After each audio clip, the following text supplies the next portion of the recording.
All right, hello, and welcome back to another episode of Caregiver College. I'm your host, Lane Atkins, a doctoral level student member of the CODI Core at the UAB Alzheimer's Disease Research Center.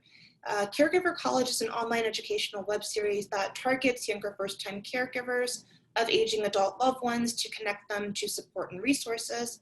I am pleased to be joined today by Dr. Todd Green, who is an associate professor in the Department of Microbiology here at the UAB School of Medicine, as well as a mentor in the Graduate Biomedical Sciences program. Dr. Green, thank you so much for joining us this morning. Yeah, thank you for having me. I'm glad to be here. Awesome. So let's kind of go into our first question. So to begin, what do you think it means to be a caregiver in today's times?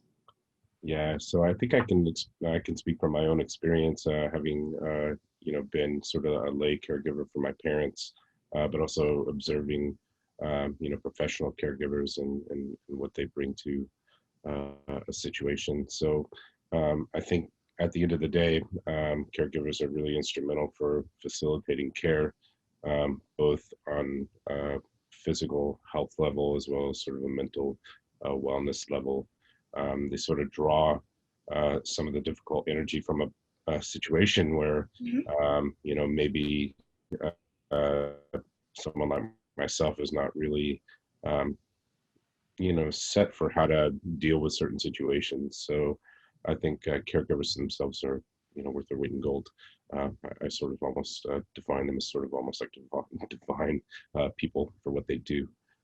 So I kind of look at them as a jack of all trades, trying to juggle a lot of situations that most people are not equipped to deal with. Absolutely. And it's a lot of work. Aging adult loved ones are living longer, I think, due to the advance of medicine and healthcare and technology. The people are finding that they're having to, care for those they love much longer. And I imagine, depending on what difficulty the aging adult is living with in question, that could easily be, several years. Right. Yeah. So with my situation, I had a father that was dealing with dementia, and you start to recognize situations as being a little bit different cognitively. You sort of question why, but the continuum of that spectrum is ultimately leading into trying to receive as much help as possible. And I think that's one thing I didn't mention earlier, about caregiving. The help is something that you have to be willing to accept.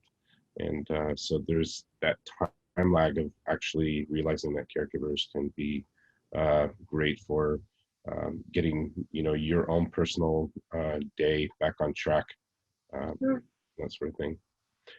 My mom, on the other hand, was dealing with COPD, had some addiction issues that, ultimately led into her needing some additional caregiving, some different types of caregiving.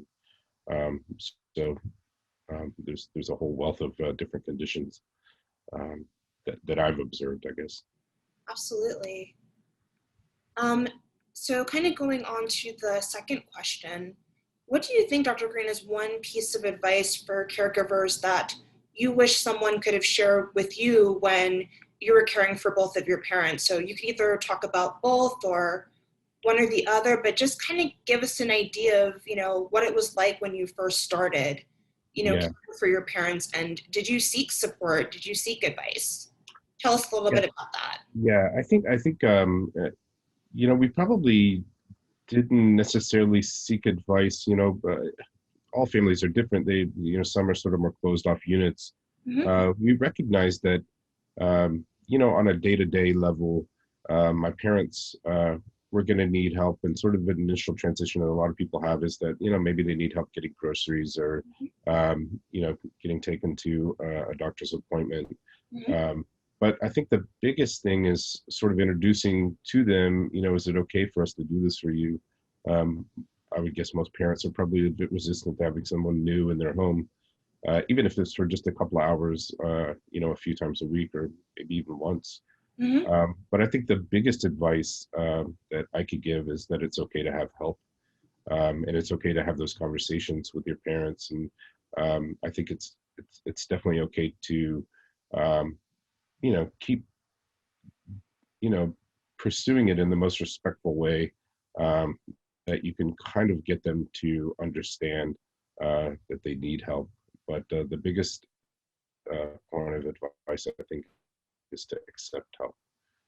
I was very fortunate. Both my parents, they lived in Huntsville, Alabama, so that's about an hour and a half away from here.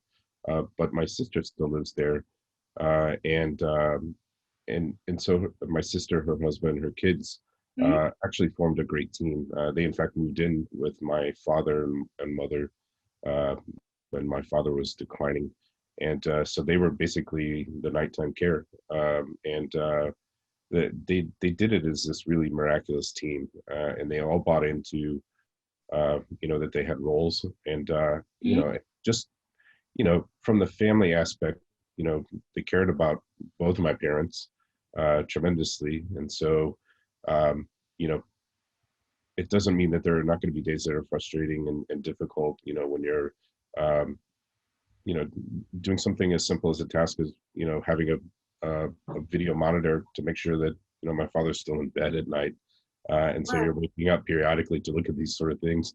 Um, but there's something to be said about absolutely what you're talking about, the delegating, um, and allowing other people to have a role.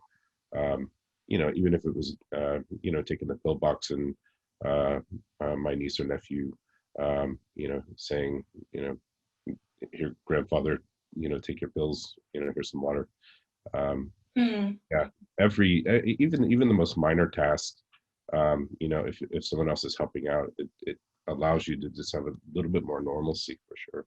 Is there anything that you want to leave us with or any kind of advice before you wrap up? I think the one last thing, probably, you mentioned something about first time caregivers, and the other thing that sort of sticks in my mind is that from the lay caregiver like myself, there are going to be a lot of things that you don't fully understand how to deal with. And so therein is another reason why seeking help is a good idea. Looking at it from a professional standpoint, for somebody that's walking into a new situation, you're basically walking into a familial situation that's been developed over a lifetime. And so, Mhm. to have a crack in the surface that allows a new person in, um, they may not be the most receptive at the beginning, but I was in a situation where my grandmother had caregivers that came in, a few hours a day, uh, and then certainly much more time. I still maintain a dialogue with one of my grandmother's caregivers, that I met more than 30 years ago, Mhm. and so in some ways, um, people are walking into situations where they may uh, begin lifelong friendships, so being able to embrace that you could make an impact into this family that'll carry over for a lifetime should be something that anybody that's giving care or care work, as you say, Mhm. um, they should be really proud of. Wow, that was a really great thing to, leave us with is just mental health advocacy and support and seeking support. I think it all goes to the bigger picture that the best way we can take care of others is to take care of ourselves. Right. So Dr. Green, I just wanted to thank you so much for spending a few minutes with us. It was a very engaging conversation. I've definitely learned a lot, and I think that that will definitely benefit our first-time carers. So Right. thank you. Yeah, I'm so pleased to be a part of it, and I think, as I mentioned to you before, uh, we discussed even doing this. You know, caregiving is such a great thing, and it is something that facilitates people to be able to move on and kind of do their own work, Mhm. life, all those things. So it's not understated, the necessity and the impact. Absolutely. Well, what a way to close. Thank you all so much for joining us on this episode today of Caregiver College. We hope that you learned a lot. We hope you found this helpful. And as always, thanks for tuning in and doing something nice for yourself.